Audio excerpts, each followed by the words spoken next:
Salam, hər vaxtınız xeyir. Növbəti videoya xoş gəlmisiniz. Bu videoda isə biz inşallah Burpsuite-ə giriş eləyəcəyik. Burpsuite haqqında danışacağıq. Ümumiyyətlə keçirə bilərik. Bunun üçün lazım olan əlavə extensiondır, sertifikatdır. Buna bənzər digər bütün hissələrə inşallah birlikdə toxunacağıq. Bu dərsin sonundan etibarən biz artıq OWASP Top 10 üzumlarına yavaş-yavaş keçid eləmiş olacağıq. Növbəki videolarda göz gəzdirməyimizi məsləhət görürəm. Çünki bir növ biz hissəli şəkildə getdiyimiz üçün bundan əvvəlki mövzulara baxmasanız, birbaşa videodan başlasaz, ola bilsin ki, biraz qopuqluq yaşansın. Ona görə bundan əvvəl çəkilən videolarda göz gəzdirsəz, sizin üçün gözəl olar. Deməli, ilk olaraq biz nə etməliyik? Baxın, Burpsuite-in ümumi, belə deyim, 3 dənə versiyası var. İlk olaraq istəyirsiniz Burpsuite-in nə olduğundan başlayaq. Burpsuite web application testinglərini həyata keçirmək üçün istifadə olunan manual testing tooludur. Bir web application framework-dur, belə deyim, web application security framework. Burada sadəcə web application yox, əslində eyni zamanda həm mobile, həm də API testing prosesini sən icra edə bilərsən. Lakin burada belə deyim, bizi limitləyən Burpsuite-in növləridir. Burpsuite-in 3 əsas hal-hazırda təklif elədiyi model var. İlk model Community Edition-dır, hansı ki, Kali Linux-da avtomatik olaraq yüklü şəkildə gələn modeldir və ödənişsiz şəkildə təqdim olunur. Əlavə olaraq bunun bir Pro versiyası var. Pro versiya illik $399 təşkil edir və Enterprise versiyada eyni şəkildə var. O da $3999 səhv etmirəmsə təşkil etməlidir. Biz Community Edition-dan istifadə edəcəyik. Bəs deyə bilərsiniz ki, fərq nədir? Fərq ondan ibarətdir ki, birazdan görəcəksiniz. Orada brute force prosesi icra edən zaman və yaxud web application test edən zaman Community Edition-da əslində biraz məhdudiyyətlər mövcuddur. Daha yavaşdır, proses daha gec baş verir. Ona görə imkan varsa, əgər hansısa bir şirkətdə işləyirsinizsə, eyni şəkildə Pro versiyadan belə deyim, xahiş eləyib, onu əldə eləyib, ondan da istifadə edə bilərsiniz. Bu da prosesi daha da sürətləndirməyə yardımcı olacaq. Burpsuite qeyd etdiyimiz kimi Kali Linux-da yüklü olaraq gəlir və application security testing tooludur. Siz burada həm brute force hücumları həyata keçirə bilərsiniz, həm sorğuları belə deyim, havada tutub onun üzərində dəyişikliklər eləyə bilərsiniz. Əslində Burpsuite-in əsas işləmə məntiqi necədir? Web browserlə, belə deyim, browserlə web server arasındakı sorğuları tutaraq onlar üzərində manipulyasiya eləyərək bizə nəticə qaytaran bir tooldur. Burpsuite siz istər Kali Linux açılandan sonra aşağıdakı bu klikə basaraq belə deyim, aça bilərsiniz və yaxud da hissəsindən də eyni şəkildə Burpsuite yazaraq onu aça bilərsiniz. Lakin Burpsuite biz təbii ki, birbaşa işlədə bilmirik. Bunun üçün bizim eləməli olduğumuz bəzi addımlar var. İlk olaraq biz bir proxy yaratmalıyıq ki, Burpsuite-lə belə deyim, bizim browserimiz bir-biri arasında əlaqə qura bilsin və orada olan sorğuları eyni şəkildə biz hansısa bir veb-saytı ziyarət edən zaman bizim ziyarət etdiyimiz ünvanı rahatlıqla Burpsuite daxilində biz görə bilək, analiz edə bilək və manipulyasiya edə bilək, belə deyim. İlk olaraq siz də istəyirsiniz, mənim kimi Burpsuite düyməsinə basaraq Burpsuite başladın. Burada izah olunan mövzular və yaxud interfeysdə bizim göstərəcəyimiz hissələri siz özünüz çalışın, əlavə olaraq biraz da baxın, başqa bir şeylər tapıb onun haqqında search eləyərək də Burpsuite-i yenə daha dərindən öyrənə bilərsiniz. Gördüyünüz kimi 3 müxtəlif daha doğrusu bizə seçim verir. New project on the disk, yəni diskdə yeni bir proyekt yaratmaq deyir. Bu sadəcə belə deyim, pro versiyalar üçün keçərlidir, professional versiya üçün keçərlidir. Əgər hal-hazırda save olunmuş, belə deyim, bir Burpsuite layihəniz varsa, Open Existing Project deyərək də onu aça bilərsiniz. Lakin hal-hazırda Community Edition-da biz Temporary Project açacağıq. Temporary Project seçirik, yenə Next düyməsinə klikləyirik. Default olaraq seçimlər bizə gəlməsini istədiyimiz üçün default seçdikdən sonra eyni şəkildə Start Burp düyməsinə klikləyirik. Eyni şəkildə Burp başlayır. Paralelində mən istəyirəm sizə arxada baş verən prosesi də göstərim. Necə ki, biz Burpsuite-ilə necə əlaqələndirəcəyik və s. Gördüyünüz kimi, məndə burada extension qismində bir ünvan var. Belə deyim, bir extension var. Buna baxaq. Bu Foxy Proxy extensionda bayaq da qeyd etdiyimiz kimi Burpsuite-ilə bizim browser arasında əlaqə qurmaq üçün istifadə olunur. Siz bunu necə yükləyə bilərsiniz? Elə Chrome-a gəlib Foxy Proxy extension yazsanız, siz bu extension yükləmək üçün olan belə deyim, ünvanla tanış ola biləcəksiniz. Məndə yüklü olduğu üçün bir daha yükləməyəcəm, lakin sizin üçün daha rahat olmaq üçün prosesi bir daha göstərmək istəyirəm. Baxın, belə bir extension gəldi. İstər buradan, istərsə də buradan yükləyə bilərsiniz və yaxud Home səhifəsinə gedərək də eyni şəkildə bunu yükləyə bilərsiniz. Gəlin buna klikləyək, Firefox-un özünün addonsuna. Bu Chrome üçündür, bu bizə lazım deyil. Firefox addons hissəsinə gəlirik. Daha sonra buradan göy düymə ilə işarələnmiş düyməyə basaraq siz extensionu əlavə eləyəcəksiniz. Məndə indi hal-hazırda əlavə olunub deyə bir daha əlavə eləməyimə ehtiyac qalmır. Daha sonraki mərhələdə biz nə edəcəyik? Biz Foxy Proxy extensionundan istifadə edərək web sitesindən əlaqə qurmalıyıq. Bunun üçün də bəzi konfigurasiya adımları var ki, bunu icra etməliyik. Siz bunu açan zaman gördüyünüz kimi məndə artıq biri əlavə olunub, lakin sizdə olmayacaq. Burada add qisminə gələrək siz yeni bir şey əlavə edə biləcəksiniz, yeni bir proxy. Mən options qisminə gəlirəm. Buradan əlavə eləmək hissəsinə baxacağam. Proxy hissəsinə gəlirəm eyni şəkildə və add düyməsinə basıram. Məndə gördüyünüz kimi qeyd etdiyim kimi hal-hazırda bir proxym var. Baxın, ilk olaraq biz proxyyə bir ad verə bilərik. Bu adın əslində heç bir əhəmiyyəti yoxdur. Sadəcə sizin üçün daha rahat olsun deyə bura bir adlandırma əlavə edə bilərsiniz. Mən proxyni sadəcə burp-də istifadə edirəm deyə adlandırmanı burp istifadə eləmişəm. Siz məsələn Foxy yaza bilərsiniz. Type olaraq HTTP olaraq saxlaya bilərsiniz. Burada dəyişməyinizə ehtiyac yoxdur. Bu iki hissəyə də yenə əl vurmuruq. İstəsəniz buradan rəngi də eyni şəkildə dəyişə bilərsiniz. Hostname hissəsində biz IP adresi ilə port hissəsində yenə port adresini verməliyik. Bunu necə verə biləcəksiniz? Gəlirsiniz Burp Suite-ə. Burp Suite tam açılsın inşallah. Ondan sonra detallı şəkildə göstərəcəm.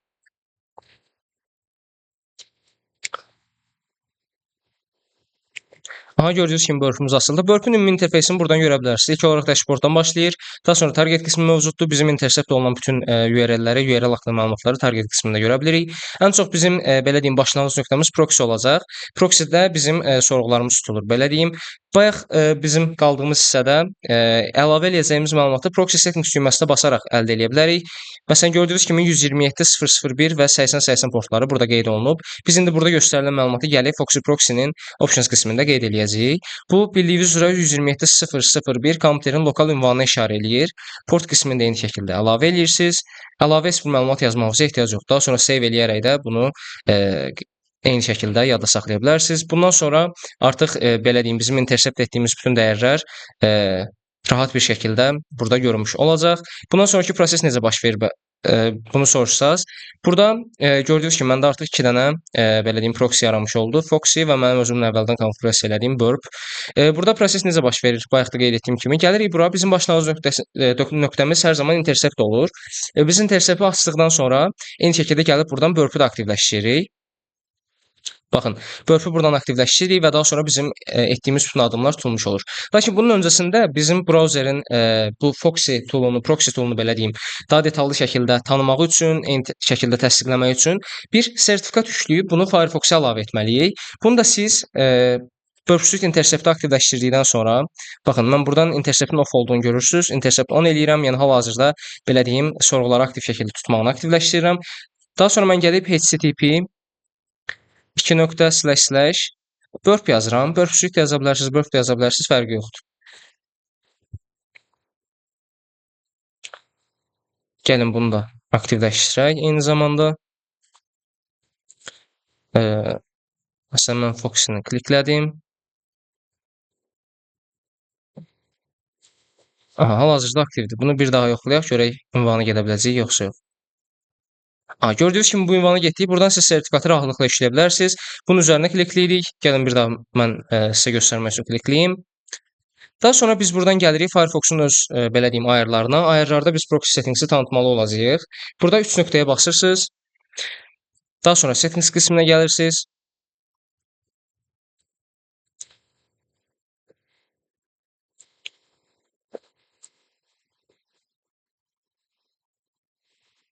Settings qismindən gördüyünüz üzrə privacy və security qismi var. Privacy və security-yə gəlirsiniz və burada ən aşağı etdikdən sonra gördüyünüz üzrə burada bizdə sertifikat hissəsi olmalıdır. Baxın, certificates qismində burada view certificates düyməsinə basırsınız. Təbii ki, əmin olun ki, bu sertifikat belə deyim sizdə də yüklənib. Baxın, bura basdıqda biz bu sertifikatı görə bilirik. Siz də əmin olun ki, o sertifikat yüklənib. Daha sonra import qisminə basdıqdan sonra bayaq yüklədiyimiz sertifikatı buradan əlavə eləyirsiniz. Mən konfigurasiya problemi yaşanmasın deyə bir daha əlavə eləməyəcəm. Siz bu sertifikat faylını seçdikdən sonra OK düyməsinə klikləyirsiniz və bununla da işimiz tamamlanmış olur. Artıq browserimizlə belə deyim Burp arasında tamamilə bir connection yaranmış oldu və bütün sorğuları artıq belə deyim proxy tərəfindən tutulur. Gəlin istəyirsiniz yenə Burp Suite ekranına qayıdaq. Buradan yenə prosesin necə irəlilədiyinə baxaq. Baxın, gördüyünüz kimi biz bayaq getdiyimiz belə deyim sorğu tutulub.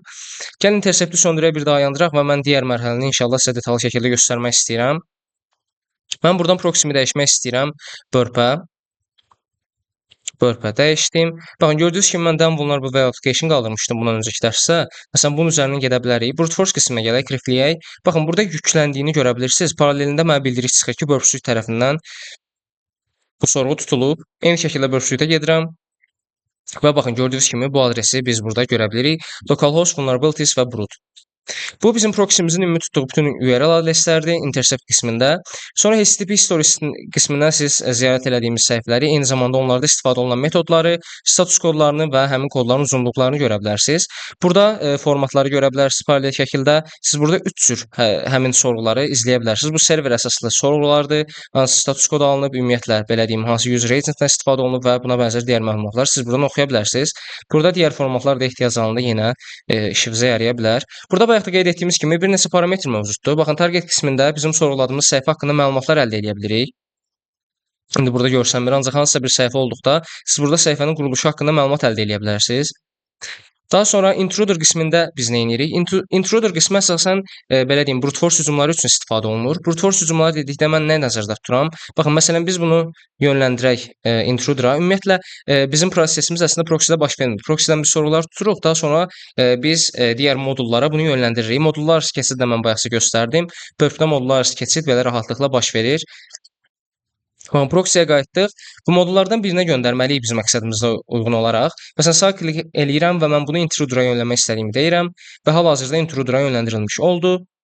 Buradan qırmızı işarədən də siz yönləndirilmiş olduğunu görürsünüz. Biz qeyd etdik ki, bayaq bu bizim brute force hücumlarımız üçün nəzərdə tutulub. Burada gördüyünüz işarə ilə biz brute force-u hansı ünvana etmək istədiyimizi və yaxud hansı dəyəri etmək istədiyimizi göstəririk. Məsələn, burada biz belə bizim bir deyək parol və sair qismi olmadığı üçün mən ümumi olaraq sizə göstərirəm. Məsələn, security high yazılan hissəni mən bununla işarələmək istəyirəm və baxın gördüyünüz kimi bu hissədə mən brute force prosesini icra edə bilərəm.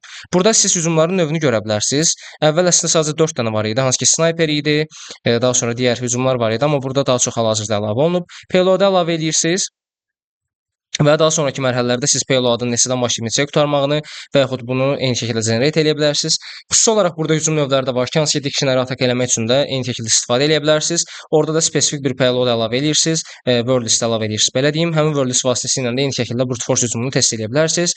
Repeater bəs nə üçündür? Repeater isə veb-saytda olan, belə deyim, web serverdə olan sorğuları təkrar göndərib bir belə deyim boşluq aşkarlamaq üçün istifadə etdiyimiz bir tool-dur eyni şəkildə.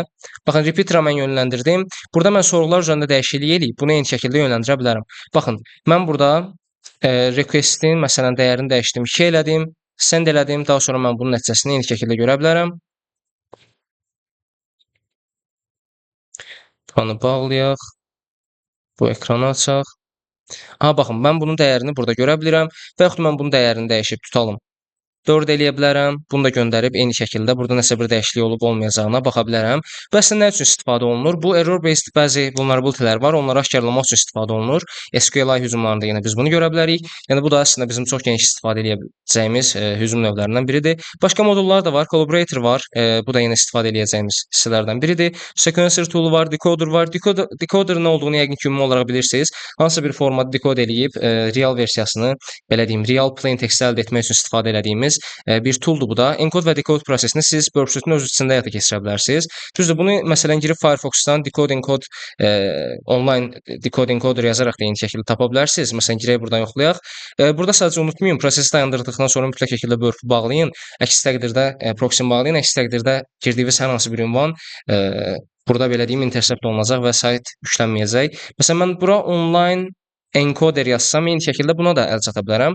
Ancaq belə deyim, sizin prosesiniz Burp-un içində baş verirsə və orada encode eləməli olduğunuz bəzi məlumat varsa və yaxud decode eləməli olduğunuz, bu rahatlıqla eyni şəkildə Burp Suite-in içindən icra edə bilərsiniz. Baxın, məsələn, Base 64 encode toolu vasitəsilə siz yenə təbii ki, bu prosesləri icra edə bilərsiniz. Lakin qeyd etdiyim kimi Burp Suite-in içindən eləməyiniz yenə daha çox məsləhətdir.